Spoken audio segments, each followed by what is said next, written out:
نبی کریم صلی اللہ علیہ وسلم فتح مکہ کے وقت شہر کے قریب پہنچے تو رحمت عالم صلی اللہ علیہ وسلم نے حکم دیا کہ اسلامی فوج مختلف راستوں سے شہر میں داخل ہو اور ان احکامات کی پابندی کرے۔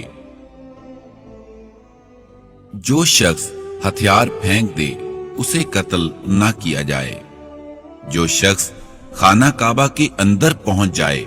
اسے بھی قتل نہ کیا جائے، جو شخص اپنے گھر میں بیٹھا رہے اسے قتل نہ کیا جائے، جو شخص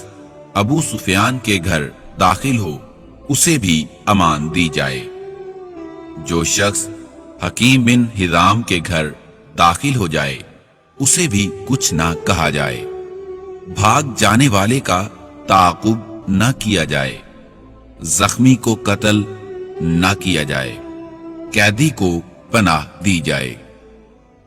ہمارا چینل سبسکرائب کیجئے اور ہماری نئی ویڈیوز سے اپڈیٹ رہنے کے لیے بیل آئیکن پر کلک کیجئے۔